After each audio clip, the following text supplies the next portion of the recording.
আপনারা জানেন বাংলাদেশের সিভিল মামলা নিষ্পত্তি হতে বছরের পর বছর এমনকি যুগের পর যুগ লাগে। আমরা এখানে অনেকগুলা চেঞ্জ এনেছি, তার মধ্যে কয়েকটা শুধু গুরুত্বপূর্ণ চেঞ্জের কথা আপনাদের বলি।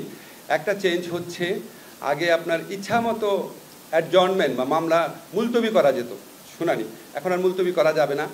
আগে সিপিসির মামলাতে প্লেইন্ট বা আর্জি যেটা এবং এটার উত্তরে যে রিটেন স্টেটমেন্ট দিত, এটা আপনার আইনজীবীরা পড়ে পড়ে শোনাতো, বিভিন্ন শুনানির সময় পড়ে পড়ে শোনাতো এবং সেখানে কনসার্ন ব্যক্তি আপনার ওটাতে সম্মতি দিত, তারপর আদালত সেটা শুনতো।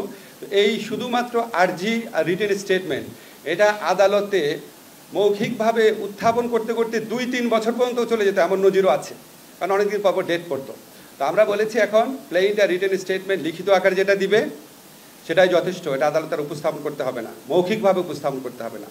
আর এটা যিনি জানেন আপনার সিভিল মামলা যারা একটু আপনাদের অভিজ্ঞতা আছে, মামলা রায় পাওয়ার পর এক্সিকিউশনের জন্য আলাদাভাবে আবার মামলা করতে হতো, সেটাও করতে হবে না। এবং আমরা প্রসেস সার্ভিংয়ের ক্ষেত্রে, সমন জারিটারির ক্ষেত্রে সেখানে আমরা অনেক সহজসাধ্য পদ্ধতি উদ্ভাবন করেছি। আমরা আশা করি সিভিল মামলা দ্রুত নিষ্পত্তির ক্ষেত্রে এই আইন খুবই গুরুত্বপূর্ণ ভূমিকা রাখবে। তবে আমরা জানি আপনাদের সবচেয়ে বেশি আগ্রহী হচ্ছে সাইবার সুরক্ষা আইন নিয়ে। আমরা যখন আপনার প্রথম আমরা দায়িত্ব গ্রহণ করি তখনই আমরা বলেছিলাম আমরা যে আগের যেটা আইন আছে সাইবার সিকিউরিটি অ্যাক্ট সেটা আমরা বাতিল করে আমরা একটা যুগোপযোগী আইন করব। এরপর আমরা বিভিন্ন সময় ড্রাফট করেছি আমাদের যে আপনার তথ্য প্রযুক্তি বিষয়ে যে আপনার স্পেশাল অ্যাসিস্ট্যান্ট আছেন ফয়েজ, উনি অনেক কষ্ট করেছেন, তথ্য প্রযুক্তি মন্ত্রণালয়, আইন মন্ত্রণালয়, আমরা সবাই মিলে অনেক কনসালটেশন করেছি। আমার জানা মতে বাংলাদেশে কোনো আইন নিয়ে এত কনসালটেশন হয়নি, 25 বার আমরা ড্রাফট চেঞ্জ করেছি। সবশেষে আমরা এই আইনের যারা সবচেয়ে বড় সমালোচক ছিল সিভিল সোসাইটি, তাদের সাথে 3 ঘন্টা একসাথে বসে ফাইনাল করেছি, চূড়ান্ত করেছি ড্রাফটটা।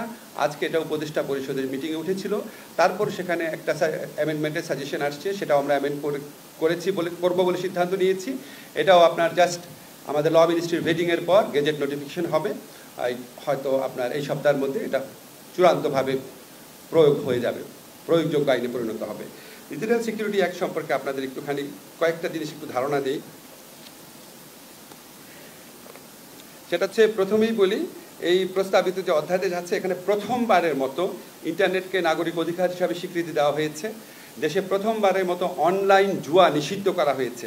প্রথমবারের মতো সাইবার স্পেসে নারী শিশু নির্যাতন এবং যৌন হয়রানিকে শাস্তিযোগ্য অপরাধ হিসেবে স্বীকৃতি দেওয়া হয়েছে। এবং এই যে আগের যে আইনটা ছিল ডিজিটাল সিকিউরিটি অ্যাক্ট, সেখানকার 9টা ধারা বাতিল করা হয়েছে এবং এই 9টা ধারাই ছিল কুখ্যাত ধারা। এই ধারাগুলোতে 95% মামলা দায়ের হয়েছিল। এই মামলাগুলো এখন স্বয়ংক্রিয়ভাবে বাতিল হয়ে যাবে। এছাড়া কিছু কিছু যে আর্টিকেল আছে সেগুলিকে পরিবর্তন করা হয়েছে এবং স্পিচ অফেন্স বা কথা বলে বা মতামত প্রকাশ করে যে অপরাধ, সেখানে মাত্র 2টা অপরাধ রাখা হয়েছে। একটা হচ্ছে নারী ও শিশুর প্রতি যৌন নির্যাতনমূলক কন্টেন্ট প্রকাশ, হুমকি দেওয়া, আর এটা হচ্ছে ধর্মীয় ঘৃণা ছড়ানো, যে ঘৃণা ছড়ানোর মধ্যে দিয়ে সহিংসতাকে উস্কে দেওয়া হয়। মানে ধর্মীয় ঘৃণাও এটাকে একটা খুব কঠোরভাবে সংজ্ঞায়িত করা হয়েছে যাতে ভুল বুঝাবুঝি না হয়, কেউ কাউকে হয়রানি করতে না পারে। ধর্মীয় উস্কানিমূলক বক্তব্য বা যে কোনো কন্টেন্ট যেটার কারণে সহিংসতা উস্কে যেতে পারে সেটাকে শাস্তিযোগ্য অপরাধ করা হয়েছে। এছাড়া আপনার দক্ষিণ এশিয়াতে প্রথমবারের মতো এখানে আর্টিফিশিয়াল ইন্টেলিজেন্সের মাধ্যমে যদি আপনার কোনো সাইবার অপরাধ করা হয় সেটাকে শাস্তিযোগ্য করা হয়েছে। আর ম্যাক্সিমাম আইনকে আপনার স্পিচ অফেন্সের ক্ষেত্রে বলি, আপনার যে 2টা স্পিচ অফেন্স বললাম না, যে নারী ও শিশুর প্রতি যৌন হয়রানিমূলক কন্টেন্ট প্রকাশ বা ধর্মীয় ঘৃণা এবং সহিংসতা সৃষ্টিকারী কোনো কন্টেন্ট প্রকাশ, সেটার ক্ষেত্রেও আমরা রক্ষা কবচ রেখেছি। এই ধরনের মামলাও কারো বিরুদ্ধে হলে এটা আপনার আমলি আদালতে যাবে, যেই ম্যাজিস্ট্রেট এটা কগনিজেন্সে নেন সেখানে যাবে। যাওয়ার পর 24 ঘন্টার মধ্যে উনি যদি দেখেন এই মামলায় কোনো সারবত্তা নাই, তাহলে উনি প্রি ট্রায়াল স্টেজেই মামলা বাতিল করে দিতে পারবেন। অর্থাৎ চার্জশিটের জন্য ওয়েট করতে হবে না। যদি দেখেন একদম সম্পূর্ণ ভুয়া মামলা, এই মামলার কোনো ভিত্তি নাই, উনি সাথে সাথে এটা বাতিল করে দেবেন, 24 ঘন্টার মধ্যে বাতিল করতে পারবেন। এছাড়া আমরা এই অপরাধগুলোকে আপনার আমলযোগ্য অপরাধ রেখেছি এবং কিছু কিছু ক্ষেত্রে আপোষযোগ্যও রেখেছি।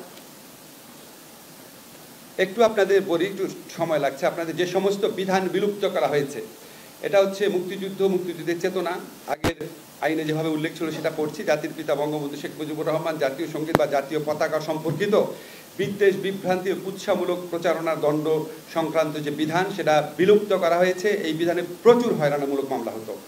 মানহানিকর তথ্য প্রকাশ প্রচার ইত্যাদির জন্য দণ্ড প্রকাশের বিধান, যেটা এটা প্রচুর মামলা হতো, আপনারা জানেন, অনেক সাংবাদিকও এই মামলার ভিকটিম হয়েছেন, এই ধারা সম্পূর্ণ বাতিল করা হয়েছে। আর এটা জানেন যে provocation to law and order situation, আইন শৃঙ্খলা পরিস্থিতির অবনতি ঘটতে পারে, এই ধরনের কোনো কন্টেন্ট বা কথাবার্তা বলা, এটা কেন প্রচুর মামলা হতো, এটাও সম্পূর্ণ বিলুপ্ত করা হয়েছে। আক্রমণাত্মক, মিথ্যা বা ভীতি প্রদর্শক তথ্যপাত্র প্রকাশ ইত্যাদিকে সম্পূর্ণ বিলুপ্ত করা হয়েছে। যেগুলি বিলুপ্ত করা হয়েছে 9টা ধারার মধ্যে সবচেয়ে বেশি যেগুলিতে মামলা হতো শুধু সেগুলি আমি উল্লেখ করলাম।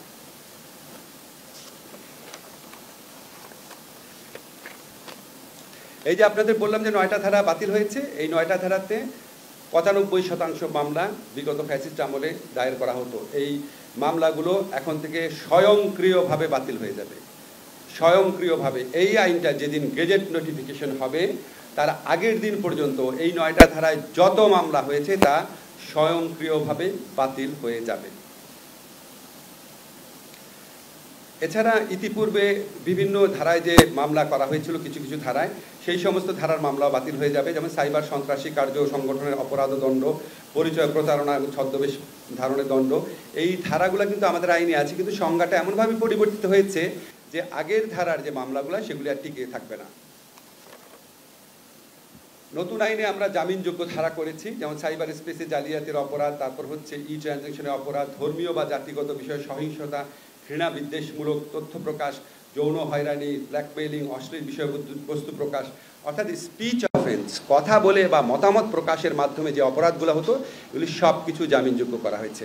আর এটা খুবই আপনার উল্লেখযোগ্য যে জিনিসটা হয়েছে, এখানে সাইবার সিকিউরিটি কাউন্সিল আছে, যারা আপনার কোনো কন্টেন্ট অপসারণ করবে, কোনো আক্রমণাত্মক বা অপরাধমূলক যদি কন্টেন্ট থাকে সেই কন্টেন্ট যে অপসারণ করবে সেটার জন্য যে অথরিটি স্ট্যাবলিশ করা হয়েছে সেই অথরিটিতে সিভিল সোসাইটির মেম্বার থাকবে, এই বিধান সংযোজন করা হয়েছে। এবং এই অথরিটি কোনো কন্টেন্ট অপসারণ করার পরে, ধরেন কোনো একটা মানবাধিকার প্রতিষ্ঠানের কন্টেন্ট অপসারণ করলো, তখন এটা 24 ঘন্টার মধ্যে আদালতের অনুমতি নিতে হবে। অপসারণ করার পর অনুমতি নিতে হবে, 72 ঘন্টার মধ্যে অনুমতি নিতে হবে। আদালত যদি বলে যে না এই কন্টেন্ট অপসারণ করা যাবে না, তাহলে সে কন্টেন্ট পুনরায় প্রকাশ করতে হবে।